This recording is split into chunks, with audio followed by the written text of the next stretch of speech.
إن الحمد لله الذي نحمده ونستعينه ونستغفره ونعوذ بالله من شرور أنفسنا ومن سيئات أعمالنا من يهد الله فلا مضل له ومن يضلله فلا هادي له أشهد أن لا إله إلا الله وحده لا شريك له أشهد أن محمدا عبده ورسوله يا أيها الذين آمنوا اتقوا الله حق تقاته ولا تموتن إلا وأنتم مسلمون.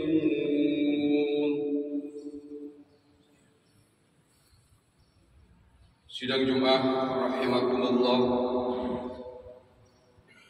pada kesempatan sholat Jumat pada hari ini, marilah kita panjatkan puji syukur kita kehadirat Allah Subhanahu wa taala karena limpahan kasih sayang dan karunia-Nya kita dapat melaksanakan sholat Jumat yang insya Allah setelah khutbah ini kita laksanakan secara berjamaah. Mudah-mudahan apa yang telah kita niatkan dari rumah untuk menuju Baitullah, Allah senantiasa catat sebagai pahala di sisinya. Amin Allahumma amin. Salawat dan salam semoga Allah curahkan kepada junjungan Nabi kita Muhammad sallallahu alaihi wasallam, pada para keluarganya, para sahabat, tabi'in wa tabi'in, pada seluruh pengikutnya yang setia, yang senantiasa menegakkan sunnah-sunnahnya hingga yaumil kiamah. Amin Allahumma amin. Pada kesempatan khutbah kali ini, khatib berwasiat kepada dirinya, pada keluarganya, pada seluruh hadirin sidang Jumat yang berbahagia. Marilah kita senantiasa meningkatkan ketakwaan dan keimanan kita kepada Allah Subhanahu wa taala. Sebagaimana firman-Nya, "Ya ayyuhalladzina amanu taqullaha haqqa tuqatih wa la tamutunna illa wa antum muslimun." Betapa kasih sayang Allah dilimpahkan kepada manusia, betapa karunia Allah disebarluaskan kepada seluruh manusia. Bahkan Allah mengingatkan untuk lebih takwa dan takwa, agar supaya peningkatan ketakwaan kita dan kematian kita hanya mengharap ridho Allah Subhanahu wa taala. Sidang Jumat rahimakumullah, pada kesempatan Jumat kali ini khatib akan memberi judul sifat lembut yang harus dimiliki oleh mukmin.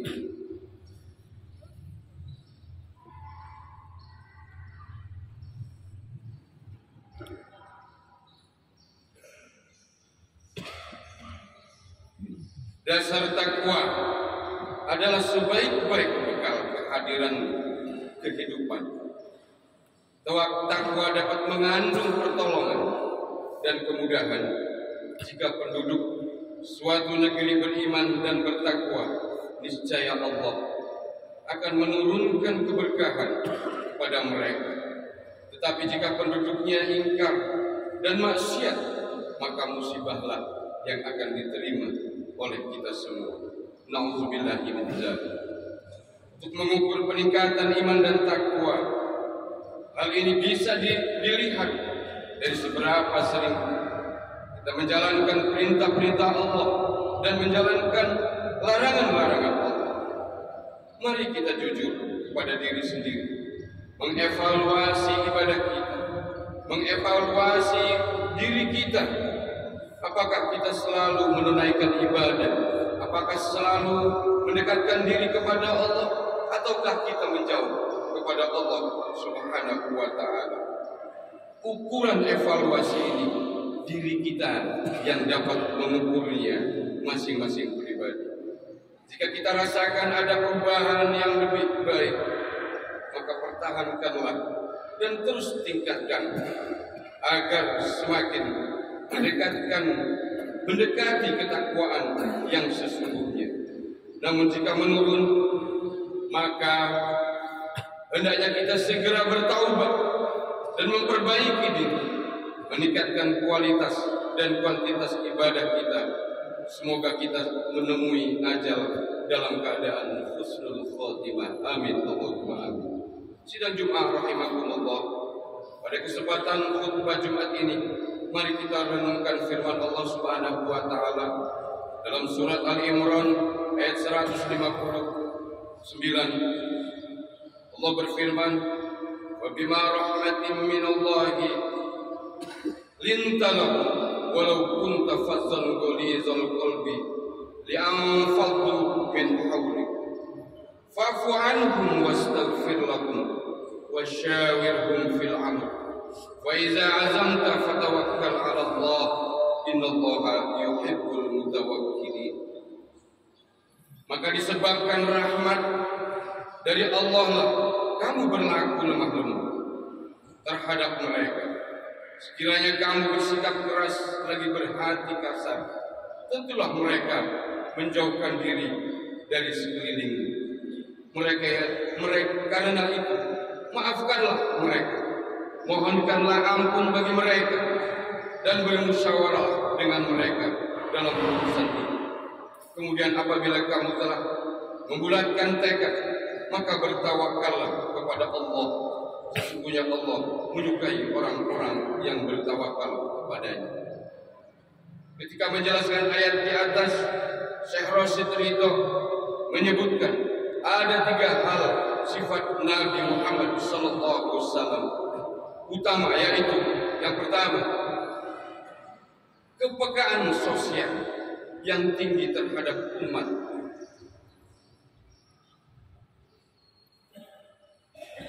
Pertama, kepekaan sosial yang tinggi terhadap umat. Yang kedua, semangat kemajuan, memajukan sehingga beliau tidak pernah berhenti berjuang dan bekerja untuk kemajuan dan kemaslahatan umat. Yang ketiga, pengasih dan penyayang. Sifat ini juga merupakan sifat Allah Subhanahu wa ta'ala dan merupakan salah satu dari namanya yang indah dalam Asmaul Husna. Islam adalah agama yang rahmatan lil alamin, mengajarkan cinta dan kelembutan serta perdamaian kepada seluruh manusia. Lemah lembut adalah sifat yang terpuji di hadapan Allah dan Rasul-Nya, bahkan di hadapan seluruh manusia.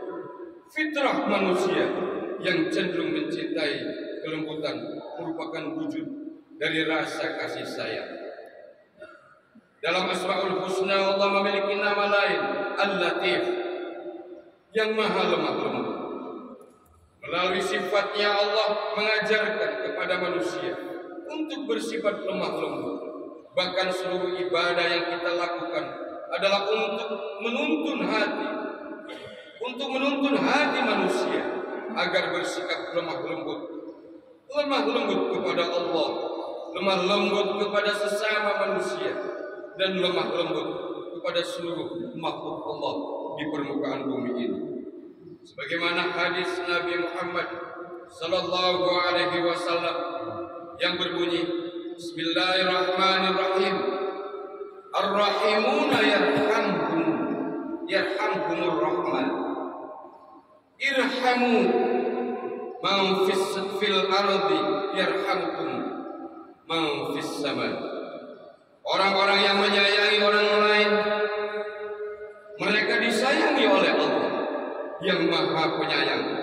Maka sayangilah orang-orang yang berada di muka bumi, niscaya kalian disayangi oleh Allah yang berada di langit. Hadis riwayat Abu Dawud.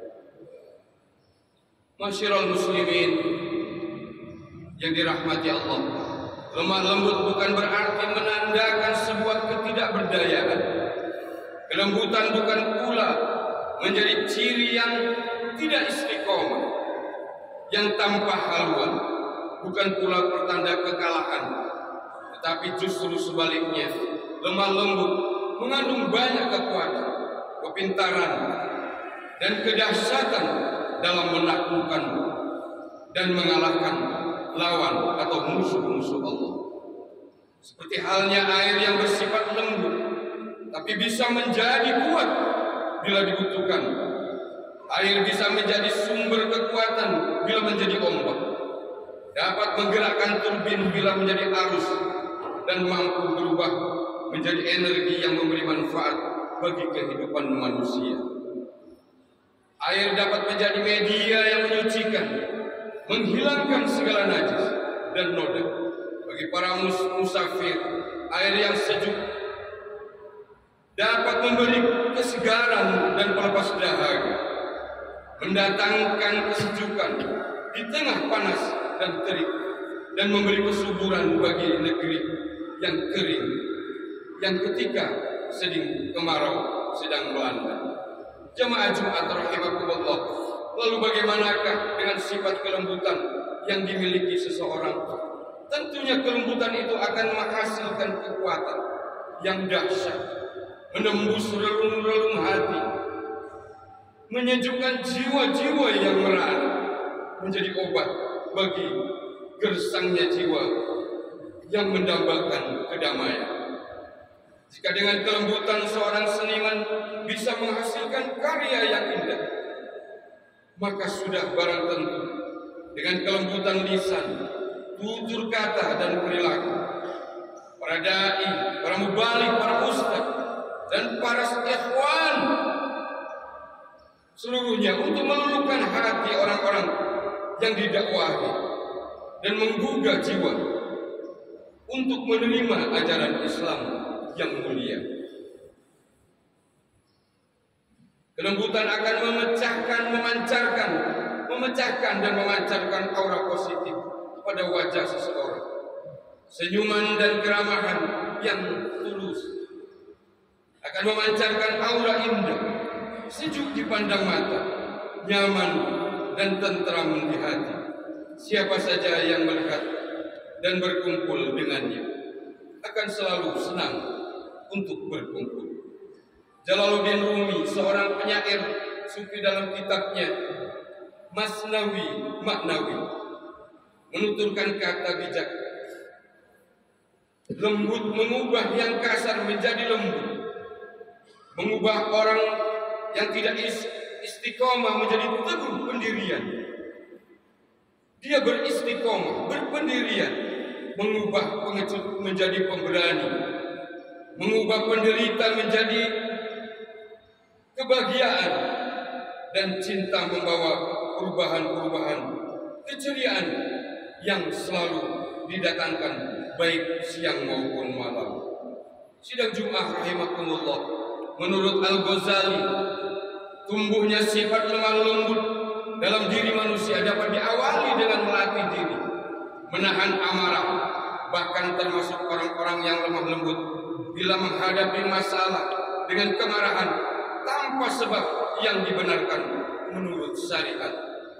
Betapa tingginya kedudukan sifat lemah lembut dibanding akhlak-akhlak terpuji lainnya, dan orang-orang yang memiliki sifat ini pantas baginya untuk mendapatkan pujian dan pahala yang besar dari Allah Subhanahu wa ta'ala.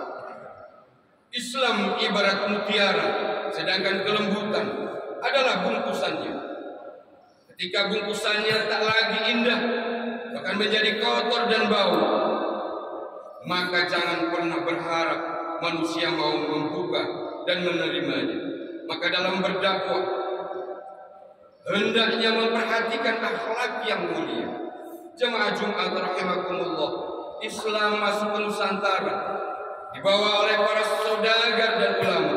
Mereka mengajarkan Islam dengan kelembutan, dan kasih sayang masyarakat Nusantara yang pada waktu itu masih banyak yang percaya dengan animisme dan dinamisme. Mereka bisa menerima Islam dengan damai, tanpa peperangan, tanpa kekerasan, dan tanpa pertumpahan darah yang mengorbankan manusia. Saat ini Islam menjadi agama mayoritas di Indonesia. Itu semua adalah hikmah dari agama Islam yang penuh kelembutan dan kasih sayang. Andai saja Islam sebarkan dengan ancaman dan senjata atau dipaksakan dengan iming-iming harta, kekayaan dan jabatan, bisa jadi Islam tidak menjadi agama yang mayoritas. Di akhir khutbah ini, khatib menukilkan pesan dari Syekh Abdul Aziz bin Baz yang mengatakan zaman saat ini adalah zaman lemah lembut. Kesabaran dan hikmah bukan lagi masanya kekerasan. Sebab kebanyakan manusia berada dalam kebodohan, dalam kelalaian, lebih banyak mengedepankan urusan dunia, maka diharuskan untuk banyak bersabar dan lemah lembut sehingga dakwah bisa tersebar dan sampai kepada manusia dan mereka menjadi mengerti. Mudah-mudahan Allah Subhanahu wa Ta'ala memberikan hidayah kepada kita semua. Amin. Allahumma amin. Semoga Islam kembali berjaya dengan kelembutan dan kasih sayang para pemeluk. Semoga kita semua mendakwahkan Islam dengan penuh kelembutan dan kasih sayang. Dan semoga Allah yang Maha Agung, yang Maha Pengasih dan Penyayang melimpahkan dan melipat gandakan kasih sayangnya kepada kita, sehingga kita dapat melaksanakan apa yang telah disyariatkan Allah kepada kita semua. Amin. Allahumma amin. Barakallahu li wa lakum fil Qur'anil azim wa nafa'ani wa iyyakum bima fihi minal ayati wa zikril hakim wa taqabbal minni wa minkum tilawatahu innahu huwas samiul alim. Aqulu qawli hadza fastaghfiruhu innahu huwal ghafurur rahim.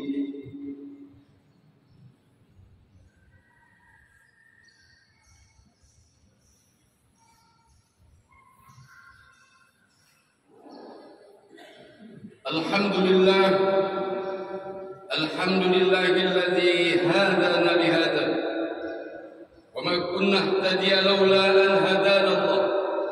Ashhadu an la ilaha illallah wahdahu la syarika lah wa ashhadu anna Muhammadan abduhu wa rasuluhu la nabiyya ba'dah. Qala Allah ta'ala fil Qur'anil Karim, a'udzu billahi minasy syaithanir rajim. Innallaha wa malaikatahu yusalluna 'alan nabi. Ya ayyuhalladzina amanu sallu 'alaihi wa sallimu taslima. Allahumma shalli 'ala Muhammad wa 'ala ali Muhammad kama shallaita 'ala Ibrahim wa 'ala Ibrahim kama barakta 'ala Ibrahim wa 'ala Ibrahim fil 'alamin innaka Hamidum Majid. Pada kesempatan khutbah kali ini yang kedua ini, mari kita bermunajat kepada Allah Subhanahu wa Ta'ala. Semoga langkah kita ke depan, apa yang telah kita laksanakan dan langkah niat ibadah kita ke depan, Allah senantiasa memberikan kemudahan, kelapangan dan kasih sayang sehingga Allah mematikan kita dalam keadaan husnul khatimah. Amin. Allahumma amin. Alhamdulillahi hamdan syakirin, hamdan na'imin, hamdan yuafi ni'amahu wa yukafi'u mazidah. Ya Rabbana lakal hamdu kama yanbaghi li jalali wajhikal karimi wa azimi sultani. Allahumma ighfir lil muslimina wal muslimat wal mu'minina wal mu'minat al ahya'i minhum wal amwat innaka sami'un qaribun mujibud da'wat ya qadiyal hajat. Rabbana ighfir lana wa li ikhwanina alladhina sabaquna bil iman wa la taj'al fi qulubina illa lil ladzina amanu Rabbana innaka ra'ufur rahim. Allahumma ahyi muslimin wa imamahum fi jama'atil muslimina hizballah hayatan kamilatan tayyibah warzuqhum quwwatan ghalibatan ala kulli batilin wa zalimin wa fahishin wa su'in wa munkar. Rabbana ighfir lana dzunubana wa kaffir anna sayyi'atina wa tawaffana ma'al abrar. Allahumma la syahla illa ma ja'altahu syahla wa anta taj'alu wajna syahla idza syi'ta. Rabbana hab lana min azwajina wa zurriyyatina qurrata a'yun waj'alna lil muttaqina imama. Rabbana ya Allah atina fid dunya hasanah wa fil akhirati hasanah wa qina azabannar wa qina azabannar. Ibadallah innallaha ya'murukum an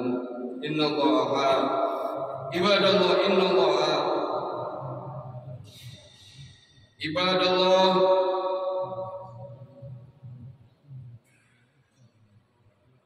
innallaha ya'murukum bil adli wa ihsan wa ita'i dzil qurba wa yanha 'anil fahsya'i wal munkari wal baghi ya'izukum la'allakum tadhakkarun wa la dzikrullahi akbar. Summa aqimus shalah. Wassalamualaikum warahmatullahi wabarakatuh.